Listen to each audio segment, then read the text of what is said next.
The chandelier cast fractured light across the mahogany dining table as my father's face went crimson. His knuckles whitened around his wine glass, veins bulging at his temples like angry blue rivers.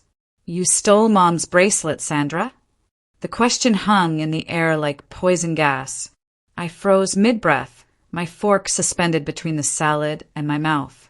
Around the table, 12 family members, aunts, uncles, cousins I'd seen at Christmas, turned to stare at me with the collective shock of people watching a car crash in slow motion.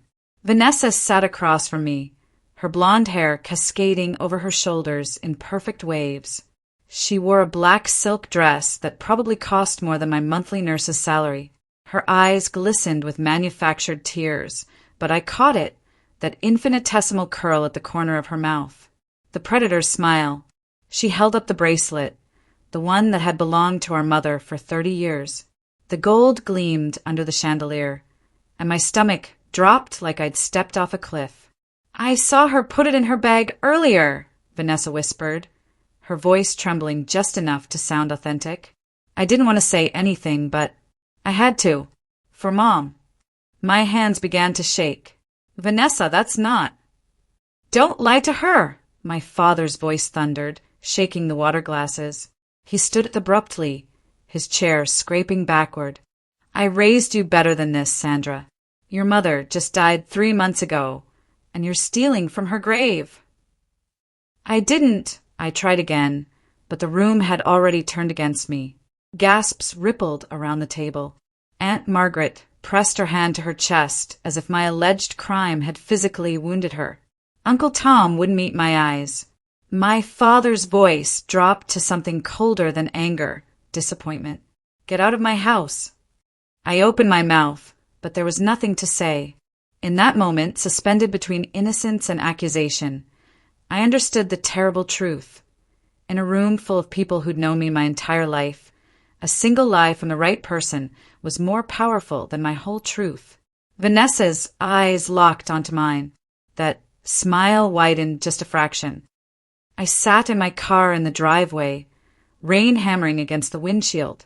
My scrubs were still damp from my shift at the hospital, the same hospital where I'd held my mother's hand through chemo, where I'd beg her doctors for one more round of treatment, where I'd watched her breathe her last breath while Vanessa was off vacationing in Cancun.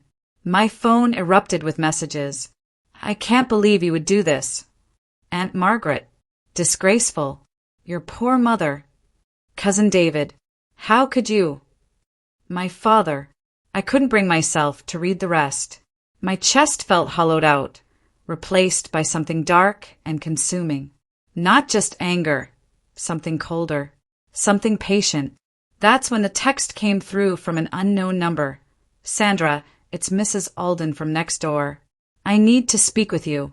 Come to my house. Now." Mrs. Alden was 73, a retired teacher with silver hair and a habit of growing roses that made her garden look like a Monet painting. I'd always liked her. She brought Mom soup during chemo, asked about my shifts with genuine interest, treated me like a person instead of just the quiet one. I sat in her kitchen 15 minutes later, wrapped in her cardigan because I couldn't stop shaking. She placed a cup of chamomile tea in front of me, and her weathered hand trembled slightly. 3 months ago," she began, "someone was stealing from my garage. Tools mostly. Small things first. Then expensive equipment. I installed security cameras." She tapped the counter with a small USB drive, no bigger than my pinky. "I kept them running when the theft stopped. I'm glad I did." I stared at the drive. My heart had begun to race. "Your sister came over to your father's house yesterday evening," Mrs. Alden continued. "She was carrying that gold bracelet. My camera catches the corner of your driveway and part of your father's kitchen window. I thought you should know what I saw." My hands shook as I reached for the drive. I watched the footage 4 times that night. Each time my blood ran colder. The timestamp read 6:47 p.m., the evening of the dinner party. Vanessa entered the kitchen through the back door. She wore the same black dress, carried a small jewelry box. My mother's jewelry box. She moved with calculated precision, pulling out the bracelet, then turning it over in her hands like an actress studying a prop. The camera angle showed the edge of the dining room. I could see my father's profile at the head of the table, could see him pouring wine completely unaware. Then came the moment that made my stomach clench. Vanessa pulled open a designer purse, a purse I recognized immediately as mine, borrowed months ago and never returned. She'd known exactly where I'd placed my bag during dinner. She slipped the bracelet inside with the precision of a surgeon, then smoothed down the fabric as if tucking in a child. She pulled out her phone and texted someone. Within seconds, a response came back. She smiled, not the sweet smile she used with my father, but something vicious, predatory. The audio picked up her voice. She'll take the fall. She always does. The response muffled but clear. And then the house is ours. I recognized that voice. Tessa, my father's girlfriend. The woman who'd moved into our family home 2 months after my mother's funeral, wearing my mother's perfume like a victory badge. I watched as Vanessa deleted the message thread, pocketed her phone, and walked calmly back to the dining room. 45 seconds of video. 45 seconds of irrefutable proof. All my life, I'd been the reliable one, the responsible one, the daughter who'd stayed when Vanessa traveled, the sister who'd nursed Mom while Vanessa pursued her modeling career. And this was how she repaid loyalty, with a carefully orchestrated frame job designed not just to humiliate me, but to remove me from my family entirely. Because that's what I realized watching the footage again. Vanessa and Tessa hadn't just wanted to embarrass me. They wanted me gone. I thought of the lawyer's call, 3 weeks after Mom's funeral. Your mother left you the house, Sandra, and her savings. She was very clear about that. $500,000. The Victorian mansion we'd grown up in.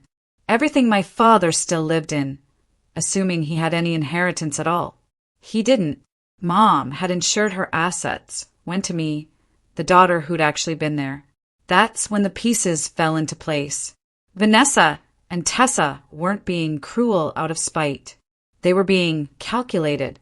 If I was discredited, arrested for theft, painted as a criminal, my inheritance could be challenged, maybe even seized by the state. And Tessa, marrying into the family with my father's blessing, would have access to everything. I held the USB drive up to the light, and for the first time since my mother died, I felt something other than grief. I felt fury. For 3 months, I did nothing. And that was the hardest part. Vanessa texted me apologies. We should talk about what happened. I regret everything. My father's lawyer sent a letter asking me to clarify the theft allegations so they could determine the best course of action. The implication was clear. They thought I was guilty too. But I was patient. I was quiet. I was the invisible one in a family that had forgotten how to see me. I documented everything. Every malicious text. Every cruel lie Vanessa posted on social media, hinting at a family betrayal, carefully constructed to look like she was defending my father rather than attacking me. Every time Tessa posted a picture wearing my mother's jewelry that had been mine, according to Mom's will. I hired a lawyer of my own, a sharp woman named Patricia who studied the USB footage with the focus of a jeweler examining a diamond. This is beautiful, she said, not unkindly, completely exonerating. But do you want to use it? I want the truth, I told her. Truths have consequences, she replied. For everyone. I knew she was right. I wasn't just going to clear my name. I was going to dismantle everything Vanessa and Tessa had built. So I waited. I worked my shifts at the hospital. I volunteered at the community center. I went to church. I lived quietly, invisibly, while my sister believed she'd won. And then, exactly 3 months after the dinner party, Vanessa called. Dad wants a family meeting, she said, her voice saccharine. We need to make peace. I miss you, Sandra. I want us to be sisters again. The lie was so smooth, so perfectly delivered, that for a moment I almost believed her. Almost. Of course, I told her. I'd like that too. The family gathered on a Sunday afternoon. My father sat at the head of the table, the same table where he'd thrown me out 3 months earlier. His face had aged, lines deepening around his eyes. Guilt, maybe. Or simply the weight of a man who'd stopped believing his youngest daughter and hadn't yet learned the price of that choice. Vanessa wore white, a calculated choice, I realized. Innocence, purity, forgiveness. Tessa hovered in the corner, her fingers adorned with my mother's rings. Plural. She'd been collecting them. The family filtered in.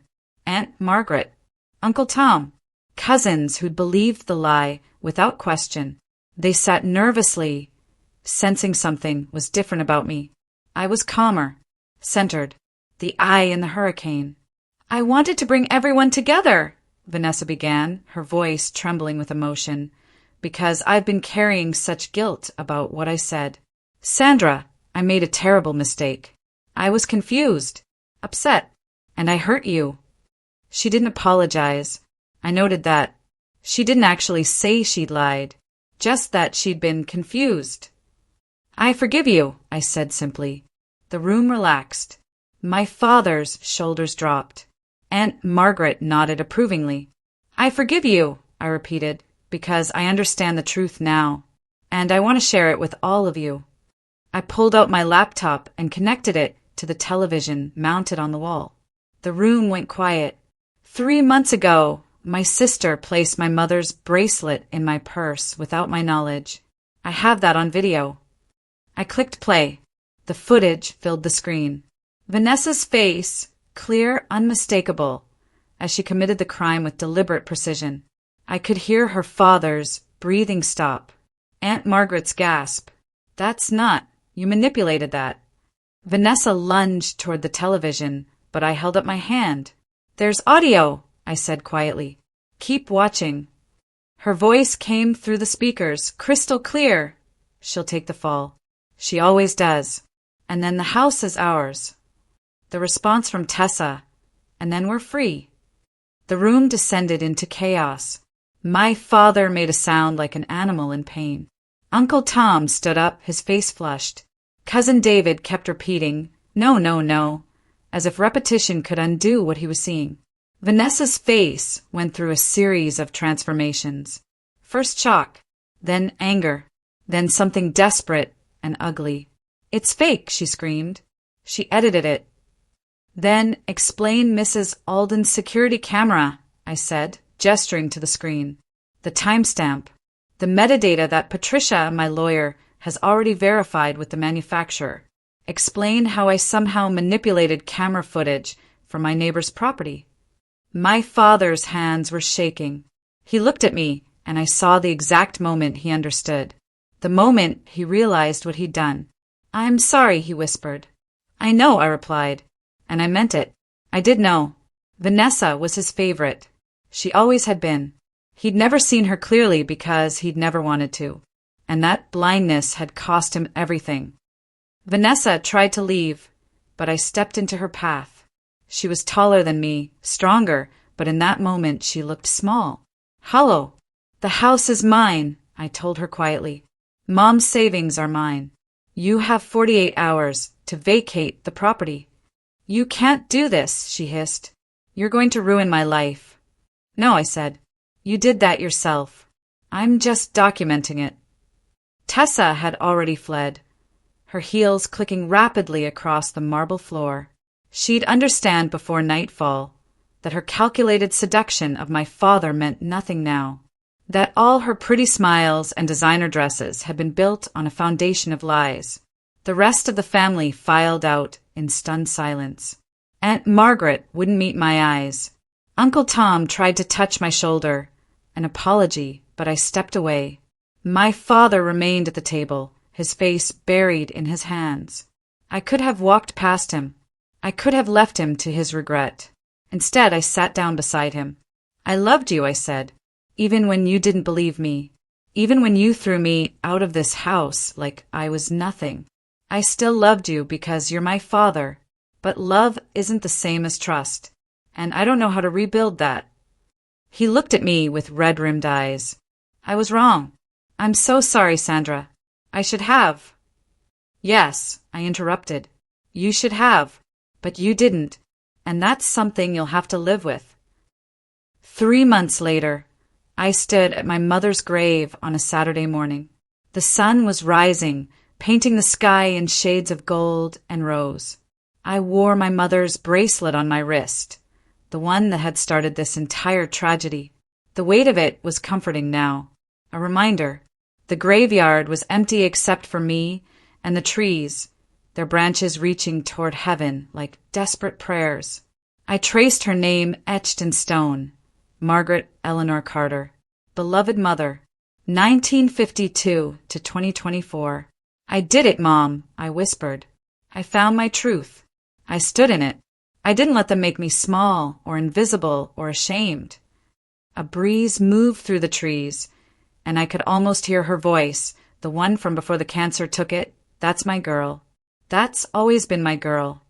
I'd sold the house, not out of revenge, but out of necessity. Every wall held memories of my mother, but also memories of the day my own family turned their backs on me. I needed a fresh start, a place that was only mine. With the proceeds from the sale, I'd started a foundation in my mother's name, a support system for families navigating terminal illness. For daughters like me who'd sacrificed everything and received nothing but blame. Vanessa had disappeared. I heard through Aunt Margaret that she'd moved to another city, that she was trying to rebuild her reputation, that she'd started therapy. I didn't care. Her journey was no longer my concern. My father had called me twice. Both times I'd let it go to voicemail. He'd left messages asking for forgiveness, asking if we could rebuild, asking if I could find in my heart to remember that he loved me. Maybe one day, but not yet. Some things took time to heal, and trust was a luxury I could no longer afford him. I walked away from the grave, my mother's bracelet catching the morning sun, and I felt something I hadn't felt in months. Peace. The truth had set me free, not because it was beautiful or redemptive, but because it was real. And reality, messy and painful as it might be, was infinitely more valuable than the comfortable lies I'd been living in. I had spent so long being invisible, so long being the quiet one who absorbed pain and kept silent and hoped that someday someone would notice her sacrifice. But the only person who needed to notice me was me. And finally, after everything I did, I spent 31 years being invisible. 31 years believing that my silence proved my strength, that my sacrifice proved my worth. But I learned something that changed everything. Respect is non-negotiable. Your worth isn't defined by who believes you first, who gets the credit, or where you sit at the table. My sister taught me that when she tried to erase me. My silence became my greatest weapon, and my patience became my power. I didn't fight with screams, I fought with truth. And that truth set me free. If you've been gaslit into invisibility, if you've absorbed someone else's lies into your bones, I need you to hear this. Your silence doesn't make you weak. Your boundaries don't make you difficult. Your survival makes you extraordinary. The revolution happens when you stop performing for people who never deserved your authenticity. When you decide that your ending isn't written by someone else's cruelty. Subscribe and join thousands who refuse to stay small. Because your worth was never in question. It was only ever waiting to be remembered.